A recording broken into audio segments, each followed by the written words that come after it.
Hello students, welcome to Har Ghar Pathshala.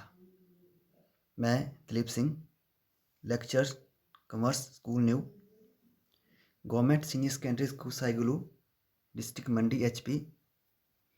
मैं आज आपको बिजनेस स्टडी पढ़ाने जा रहा हूँ और मेरा आज का टॉपिक है कंपनी ऑर्गेनाइजेशन। कंपनी संगठन। तो आज हम करेंगे meaning of company, definition of company and characteristics of company. तो सबसे पहले हम करेंगे कि कंपनी का अर्थ क्या है। तो आप लोग इससे पहले कुछ व्यवसायिक संगठन जैसे सोल ट्रेड, एकाकी व्यापार, साझेदारी, पार्टनरशिप या ज्वाइंट हिंदू फैमिली बिजनेस आदि के बारे में पढ़ चुके हैं। इन व्यवसायों में कुछ लिमिटेशन थी, जैसे पूंजी का अभाव था, प्रबंध की अक्षमता की कमी थी, असीमित दायित्व था और स्थायित्व की कमी थी। या हम कह सकते हैं छोटे स्तर पर उत्पादन करते थे। तो इन सभी कमियों को दूर करने के लिए और बड़े स्तर पर उत्पादन करने के लिए एक नए व्यावसायिक संगठन का जन्म हुआ, जिसे हम कंपनी के नाम से जानते हैं। तो कंपनी का अर्थ, जो आपकी कंपनी है, ये कुछ व्यक्तियों का एक स्वैच्छिक संघ होता है। अब कुछ व्यक्ति की हम बात करें तो जो आपकी प्राइवेट कंपनी है, उसको स्थापित करने के लिए हमें कम से कम 2 व्यक्तियों की आवश्यकता होती है और अधिकतम संख्या 200 तक सीमित है। और सरकारी कंपनी के लिए कम से कम 7 और अधिकतम कोई लिमिट नहीं है। और एक कंपनी का निर्माण एक आपका कानूनी प्रोसेस है और कंपनी तब तक अस्तित्व में नहीं आती है जब तक इसका कंपनी एक्ट 2013 के अंतर्गत पंजीकरण ना हो जाए। तो हम कह सकते हैं कि कंपनी का पंजीकरण करवाना, रजिस्ट्रेशन करवाना अनिवार्य है। तो ये था आपका मीनिंग ऑफ कंपनी। अब नेक्स्ट हम करेंगे डेफिनेशन ऑफ कंपनी। तो यहाँ पे डेफिनेशन आपकी प्रोफेसर LH हैने के अनुसार दी गई है। कंपनी विधान द्वारा निर्मित एक कृत्रिम व्यक्ति है। तो हम कह सकते हैं कंपनी क्या है आपकी? एक artificial person created by law. और कंपनी आपकी एक अदृश्य शक्ति है जो हमें नजर नहीं आती है। आर्टिफिशियल पर्सन इसको इसलिए कहा गया है क्योंकि कंपनी का नेचुरल वर्थ नहीं होता है। आगे बोलता है जिसका पृथक अस्तित्व होता है। देखिए, कंपनी का जो अस्तित्व पृथक है इसके सदस्यों से। कंपनी क्रय विक्रय कर सकती है, कंपनी अपने नाम से संपत्ति रख सकती है, कंपनी बैंक में अपना खाता खोल सकती है और इसके आगे लिखा हुआ है इसे अविच्छिन्न उत्तराधिकार प्राप्त है। अब देखिए, जो कंपनी है ये परपेचुअल सक्सेशन, इसका जो अस्तित्व है वो स्थायी है। मेंबर्स आते रहेंगे, मेंबर्स जाते रहेंगे, लेकिन कंपनी आपकी हमेशा चलती रहेगी। यानी कि किसी व्यक्ति की मृत्यु हो जाए, पागलपन हो जाने पर या दिवालिया हो जाने पर कंपनी के अस्तित्व के ऊपर कोई प्रभाव नहीं पड़ता है और इसकी सार मुद्रा होती है। Common seal. तो कंपनी एक आर्टिफिशियल पर्सन है, तो कृत्रिम व्यक्ति होने के कारण कंपनी साइन नहीं कर सकती, हस्ताक्षर नहीं कर सकती है। तो इसलिए एक कंपनी की सार्वमुद्रा होती है जिस पे उसका नाम अंकित होता है, और जितने भी इम्पोर्टेंट डॉक्यूमेंट हो गए उन सभी पे कंपनी की कॉमन सील लगाई जाएगी, और फिर संचालक उस डॉक्यूमेंट पे साइन करेंगे। तो ये थी आपकी definition of company. Company is an artificial person created by law having separate entity with the perpetual succession and common seal according to LH Haney. और इसी डेफिनेशन से आपकी विशेषताएं निकल जाएंगी, जैसे first artificial person, second separate entity, third perpetual succession and common seal. तो हम हर एक डेफिनेशन के बारे में डिटेल में डिस्कस करेंगे। तो यह आपका कैरेक्टरिस्टिक्स ऑफ कंपनी। फर्स्ट, स्वैच्छिक संघ। तो हमने कहा कि कंपनी कुछ व्यक्तियों का एक स्वैच्छिक संघ होता है,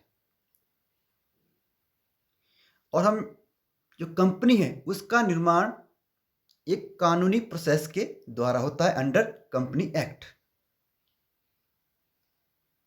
तो एक कंपनी को स्थापित करने के लिए अगर निजी कंपनी है तो कम से कम 2 व्यक्ति और अधिकतम 200 व्यक्ति की सीमा है, और अगर आपकी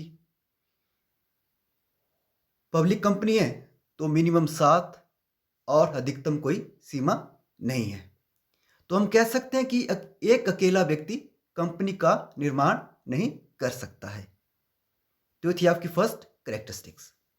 सेकंड, कृत्रिम व्यक्ति, आर्टिफिशियल पर्सन। तो जो कंपनी है वो आपकी एक आर्टिफिशियल पर्सन है,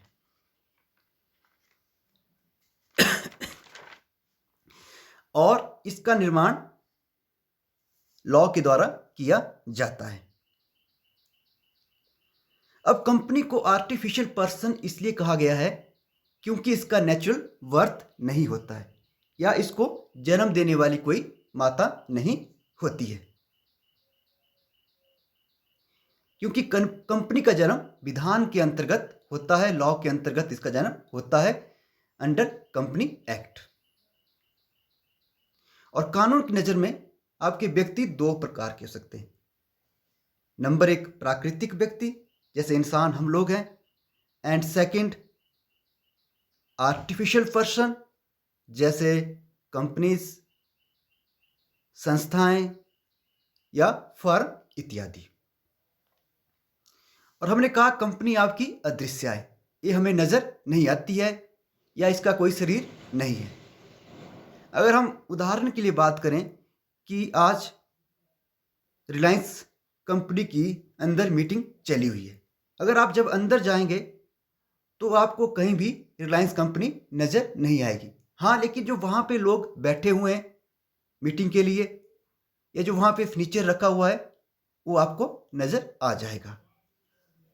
तो हम कह सकते हैं कंपनी आपकी अदृश्य है, इंटेंजिबल है। नेक्स्ट कैरेक्टरिस्टिक्स, पृथक अस्तित्व, सेपरेट एंटिटी।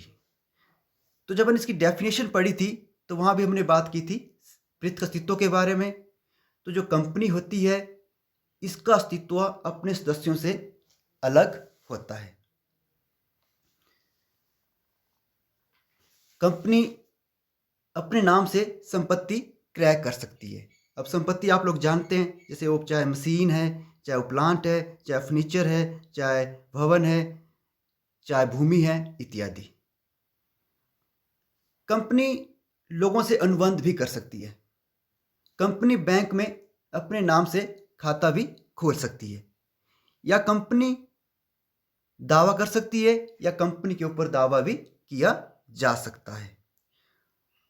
और जो कंपनी के शेयर होल्डर है, जो अंशधारी है, वो कंपनी द्वारा किए गए कार्यों के लिए रिस्पॉन्सिबल नहीं होते हैं। तो हम कह सकते हैं कंपनी का जो अस्तित्व है वो पृथक है इनके सदस्यों से। नंबर 4, स्थायी अस्तित्व, परपेचुअल एग्जिस्टेंस। तो कंपनी का जो अस्तित्व है स्थायी है। इससे पहले आपने सोल ट्रेड पढ़ा। मान लीजिए एकाकी व्यापार में एक व्यक्ति है, उसकी मृत्यु हो जाती है तो व्यवसाय बंद करना पड़ता है।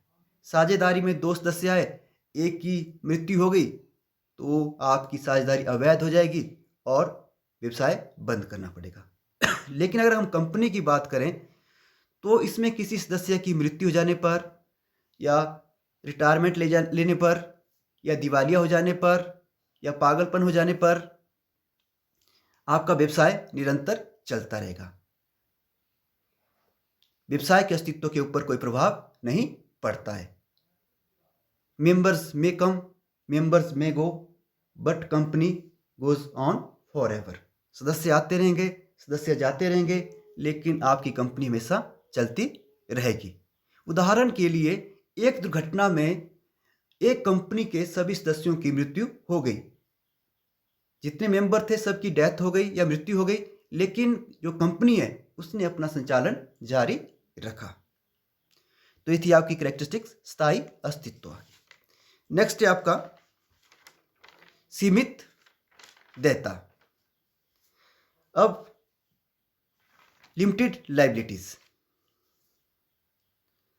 तो सीमित दायित्व से अभिप्राय,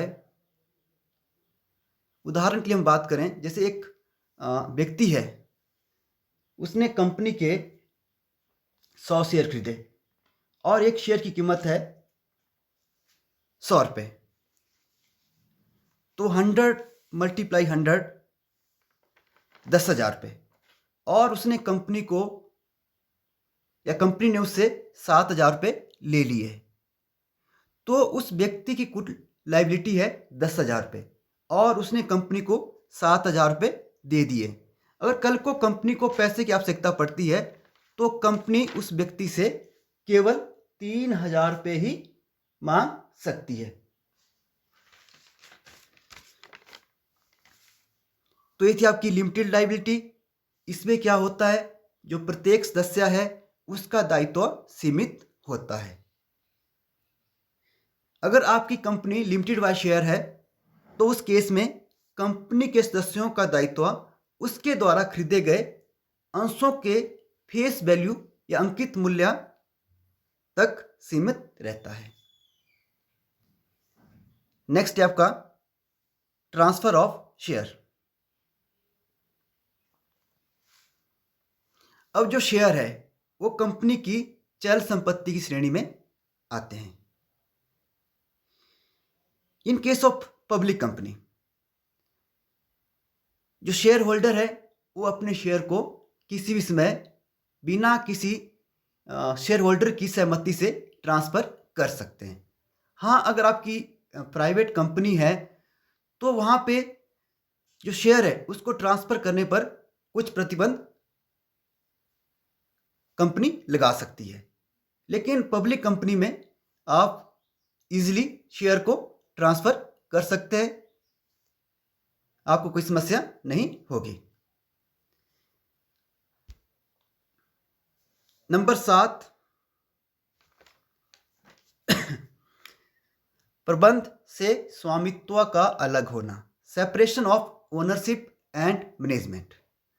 अब देखिए, जो कंपनी है उसमें जो मैनेजमेंट है और जो ओनरशिप है ये दोनों ही अलग अलग हाथों में होता है, क्योंकि कंपनी में जो सदस्य हैं उनकी संख्या बहुत अधिक होती है। इसलिए कंपनी का हर एक सदस्य कंपनी के संचालन कार्यों में भाग नहीं ले सकता, क्योंकि कंपनी के सदस्य पूरे देश या विदेश में फैले होते हैं। और यही कारण है कि जो आपका ओनरशिप है और जो मैनेजमेंट है वो दोनों ही अलग अलग हाथों में होता है। और जो मैनेजमेंट है उसका चुनाव जो शेयर होल्डर है उनके द्वारा ही किया जाएगा और जिसको हम संचालक कहते हैं। और फिर जो बोर्ड ऑफ डायरेक्टर है वो कंपनी का संचालन करेंगे। तो ये थी आपकी characteristics number 7, separation of ownership and management. और लास्ट है आपका सार मुद्रा, कॉमन सील। तो कंपनी आपका एक आर्टिफिशियल पर्सन है, एक कृत्रिम व्यक्ति है, और हमने कहा इसका निर्माण विधान के द्वारा होता है, और एक कंपनी तब तक अस्तित्व में नहीं आती है जब तक उसका रजिस्ट्रेशन ना हो जाए। तो कंपनी केस में रजिस्ट्रेशन करवाना अनिवार्य है। जब कंपनी आपका एक आर्टिफिशियल पर्सन है तो कंपनी हस्ताक्षर या साइन नहीं कर सकती है। तो जहां पर कंपनी के साइन होने थे उसकी जगह पर कॉमन सील का प्रयोग करने का कंपनी को अधिकार दिया गया है। और जो आपकी कॉमन सील होती है एक विशेष प्रकार की स्टैंप होती है जिसे हम मोहर कहते हैं। और जितने भी आपके इंपॉर्टेंट डॉक्यूमेंट होंगे, जहां भी कंपनी के साइन होने होंगे, वहां पर कॉमन सील लगा दी जाएगी। और फिर वहां पे कम से कम जो आपके 2 संचालक है उनके द्वारा साइन किया जाएगा। तो ये थी आपकी कैरेक्टरिस्टिक्स जो हमने आज पढ़ी। आज के लिए यही था मेरा topic. Thanks. Stay home, stay safe. Thank you.